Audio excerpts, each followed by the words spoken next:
Assalamualaikum warahmatullahi wabarakatuh. Perkenalkan, nama saya Mayang Nurmaya Sinta. Saya dari Prodi Kebidanan Program Sarjana Terapan semester 8. Pada kesempatan siang hari ini saya akan membahas tentang soal vignet asuhan kebidanan pada bayi baru lahir, terutama asuhan segera pada bayi baru lahir.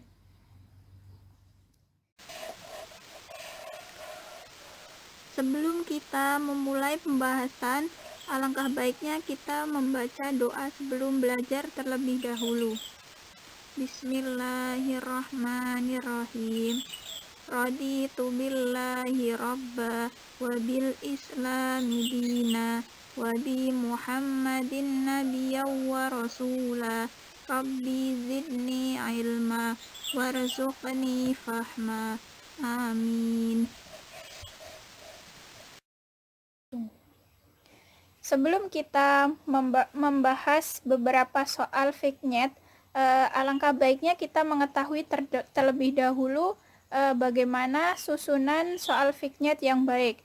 Yang pertama, dalam susunan soal vignet itu harus terdiri dari yang pertama kasus atau vignet, kemudian dilengkapi dengan lead in dan juga dengan 5 option yang terdiri dari 4 distraction dan 1 jawaban yang paling benar.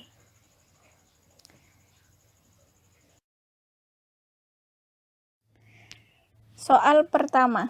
Seorang perempuan berumur 27 tahun, G1P0A0 dalam proses persalinan di rumah sakit. Setelah dipimpin persalinan, bayi lahir spontan, cukup bulan, bayi menangis kuat, warna kulit kemerahan seluruh tubuh. Nadi 110 kali per menit, ekstremitas sedikit fleksi dan sedikit gerak. Berapakah nilai Apgar skor pada bayi tersebut? A. 6, B. 7, C. 8, D. 9, E. 10.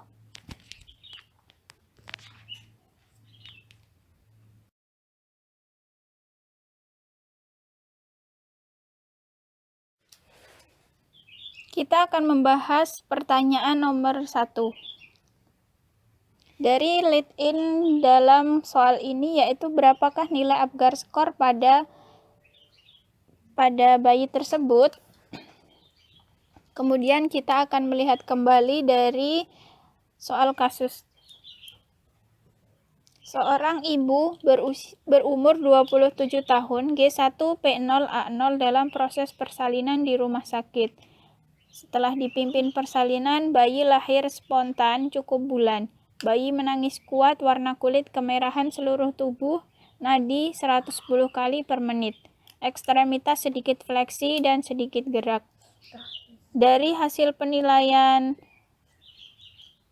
yang terdapat di dalam kasus, kita akan cocokkan dengan tabel Apgar skor, di mana untuk penilaian Apgar skor terdiri dari 5 aspek penilaian, yaitu warna kulit, denyut nadi, tonus otot, aktivitas, dan pernapasan.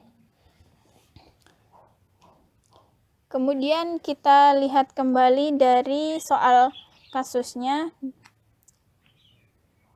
Setelah dipimpin persalinan, bayi lahir spontan cukup bulan. Kemudian bayi menangis kuat. Bayi menangis kuat dalam aspek pernapasan, bayi menangis kuat berarti skor 2.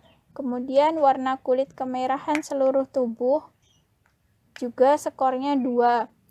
Nadi 110 kali per menit memiliki skor 2 juga. Kemudian untuk ekstremitas sedikit fleksi dan sedikit gerak. Dalam aspek tonus otot dan aktivitas, ini yaitu skornya 1.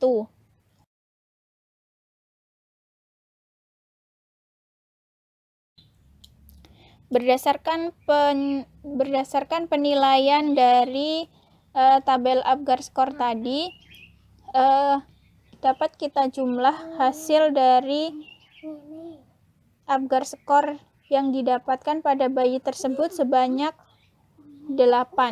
Karena dari aspek warna kulit 2, aspek denyut nadi 2, kemudian tonus otot 1, aktivitas 1, dan menangis kuat 2.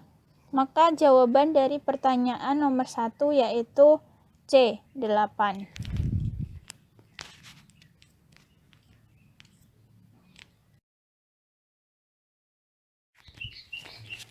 Soal nomor 2. Seorang perempuan berumur 29 tahun, G2P1A0, datang ke PMB dengan keluhan air ketuban pecah. Hasil pemeriksaan ibu dalam proses persalinan, dan bidan segera memimpin persalinan. Setelah 5 menit bayi lahir secara spontan, langsung menangis kuat, kulit kemerahan serta gerakan aktif. Kemudian bidan melakukan tindakan pemotongan dan penjepitan tali pusat.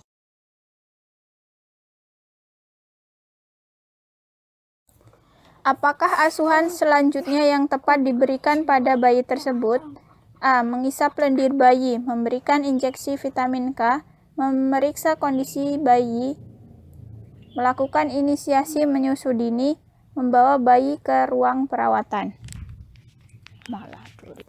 Apakah asuhan selanjutnya yang tepat diberikan pada bayi tersebut?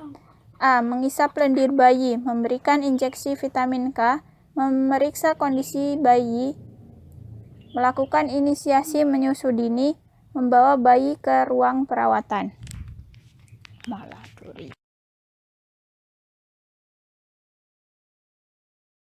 Kita ingat kembali untuk asuhan segera pada bayi baru lahir.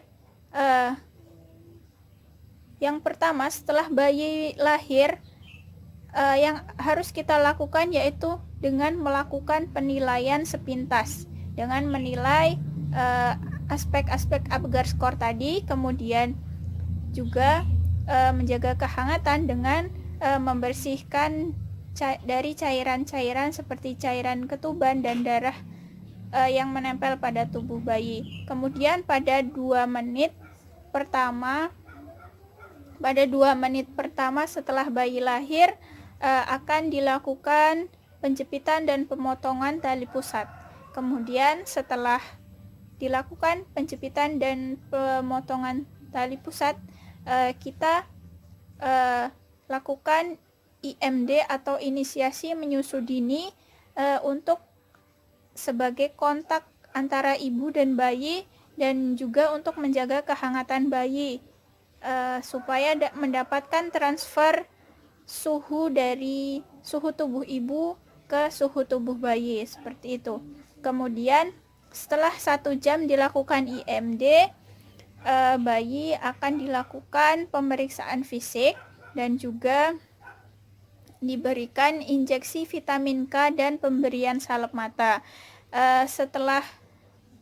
Setelah dilakukan pemeriksaan fisik dan pemberian vitamin K dan salep mata, bayi bisa dirawat gabung dengan ibu kembali, dan pada saat setelah 6 jam bayi lahir bisa dilakukan pemberian imunisasi HB0. Dalam soal kasus ini, bidan telah melakukan tindakan pemotongan dan penjepitan tali pusat. Maka asuhan selanjutnya yang tepat diberikan pada bayi tersebut yaitu melakukan inisiasi menyusu dini.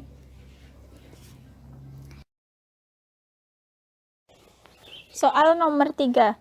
Seorang bayi perempuan lahir 1 jam yang lalu di rumah sakit. Bayi tampak rewel dan merintih. Hasil pemeriksaan nadi 110 kali per menit, pernapasan 42 kali per menit, suhu 36,5 derajat Celcius, ekstremitas tampak pucat, warna kebiruan. Tahun G1P0A0 dalam proses persalinan di rumah sakit. Setelah dipimpin persalinan, bayi lahir spontan cukup bulan. Bayi menangis kuat, warna kulit kemerahan seluruh tubuh, Nah, ini keluhan utamanya yaitu bayi tampak rewel dan merintih. Kemudian didukung dengan hasil pemeriksaan nadi 110 kali per menit, pernapasan 42 kali per menit, suhu 36,5 derajat Celcius, ekstremitas tampak pucat dan warna kebiruan. Dari hasil pemeriksaan nadi 110 kali per menit itu berarti masih dalam batas normal. Kemudian pernapasan 42 kali per menit juga dalam batas normal. Suhu 36,5 derajat Celcius. Suhu dalam kasus ini dikatakan cukup rendah karena batas normal pada suhu pada bayi baru lahir yaitu 36,5 derajat Celcius sampai 37,5 derajat Celcius. Hal ini masih dikatakan normal, akan tetapi cenderung rendah seperti itu. Kemudian didukung dengan pemeriksaan fisik, ekstremitas tampak pucat dan warna sedikit kebiruan. Apakah diagnosis yang tepat?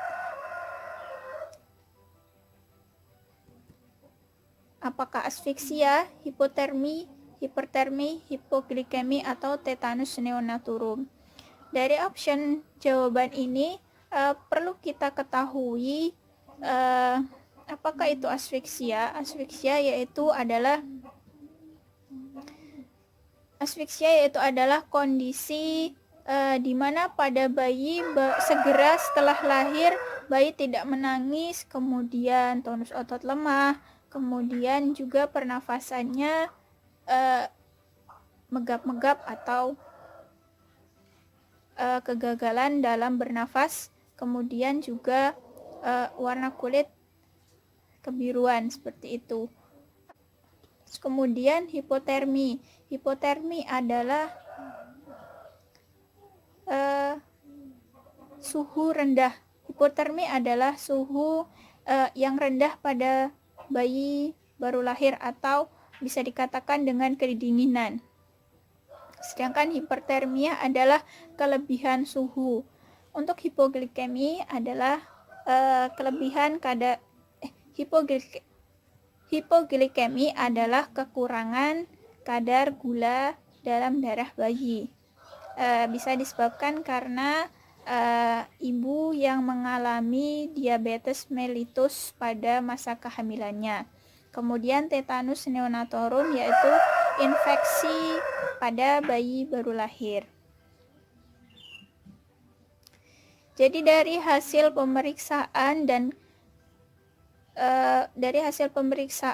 dan juga keluhan pada bayi tersebut dapat ditegakkan diagnosa bahwa bayi mengalami hipotermia atau kedinginan.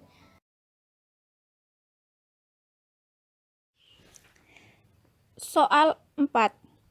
Seorang bayi laki-laki lahir 1 jam yang lalu di puskesmas. Bayi telah dilakukan pemotongan tali pusat dan IMD. Kemudian bidan akan memberikan injeksi vitamin K. Hasil pemeriksaan nadi 110 kali per menit, respirasi 45 kali per menit, dan suhu 37,6 derajat Celcius.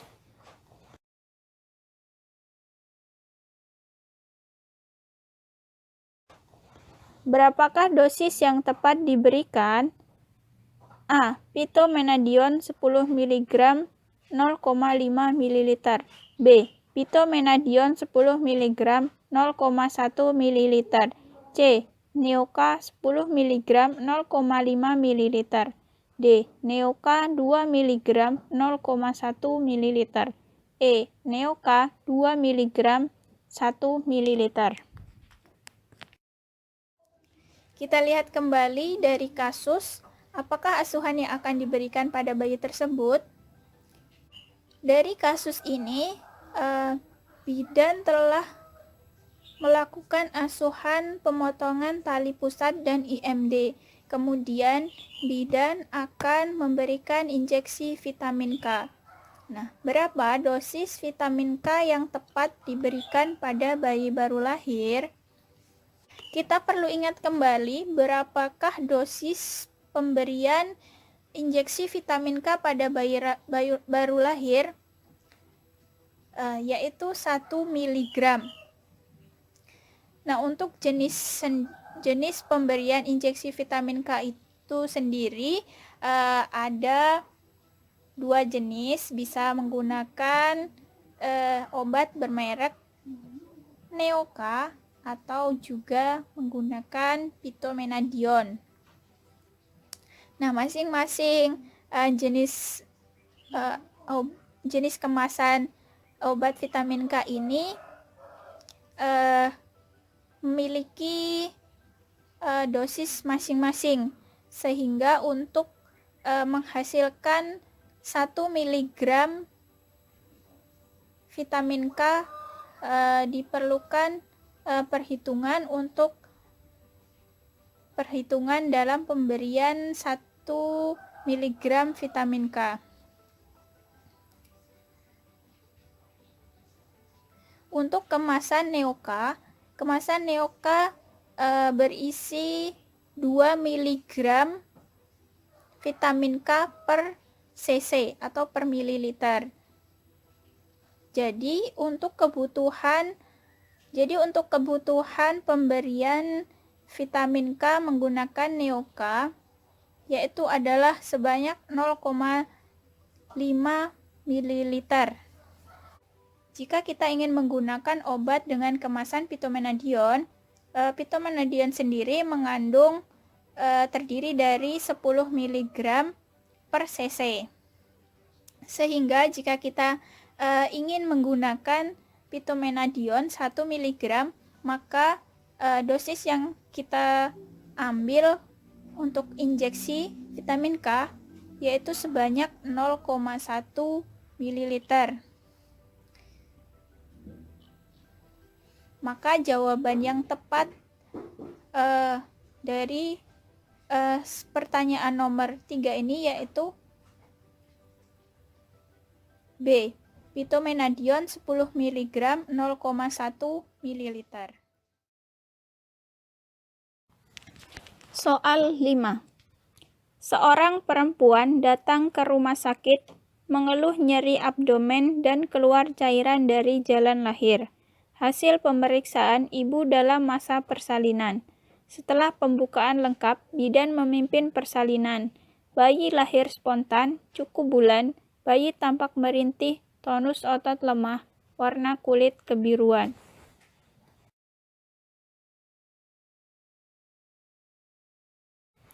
Bagaimana penata laksanaan yang tepat pada bayi tersebut?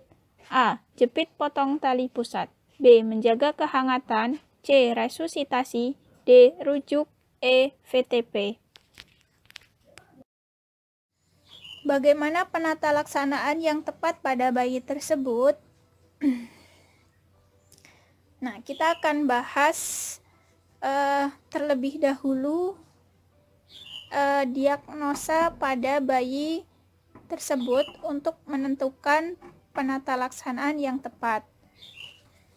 Pada penilaian awal setelah bayi baru lahir, kita akan melakukan penilaian Apgar score, di mana kita akan menilai dari pernafasan, kemudian warna kulit, tonus otot, denyut nadi, dan juga aktivitas pada bayi tersebut.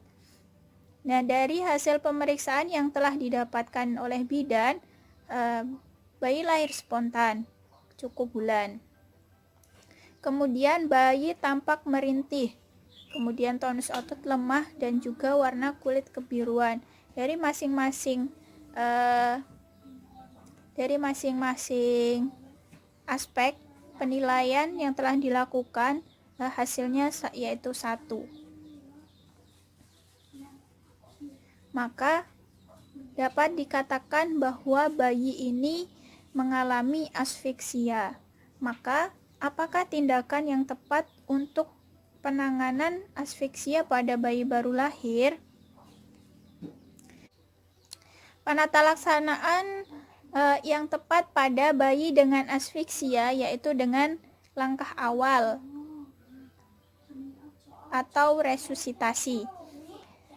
Langkah awal resusitasi yaitu dengan yang pertama menjaga kehangatan pada bayi dengan menyalakan lampu sorot dan meletakkan pada tempat yang hangat dan menjauhkan dari suhu dingin. Kemudian mengatur posisi di mana posisi kepala bayi sedikit ekstensi. Dengan kita dapat memberikan ganjal pada bahu bayi, kemudian mengisap lendir. Mengisap lendir terutama pada bagian mulut dan hidung. Tujuan melakukan ekstensi dan isap lendir yaitu untuk membebaskan jalan nafas pada bayi tersebut. Kemudian kita keringkan dengan handuk dan mengganti handuk yang pertama dengan handuk yang baru yang kering. Kemudian juga dilakukan rangsang taktil pada kaki dan punggung. Setelah itu kita atur posisi kembali. Apabila pada langkah awal bayi berhasil menangis dan terjadi perubahan pada warna kulit dan juga aktivitas bayi, maka resusitasi dikatakan berhasil. Apabila langkah awal resusitasi tidak berhasil, maka akan kita lakukan VTP atau ventilasi tekanan positif. Apabila dengan tindakan VTP bayi tidak mengalami perbaikan, maka kita harus segera melakukan rujukan ke fasilitas kesehatan yang memiliki pelayanan yang memadai untuk penanganan asfiksia pada bayi baru lahir. Maka jawaban yang paling tepat dari soal nomor 5 untuk penata laksanaan pada bayi yang mengalami asfiksia yaitu dengan melakukan resusitasi.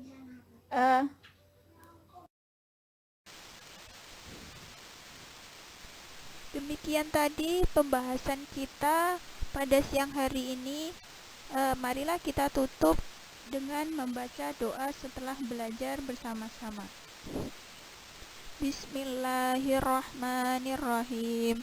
Allahumma arinal haqqa haqqa warzuqna ittiba'ah wa arinal batila batila warzuqna ijtinaba.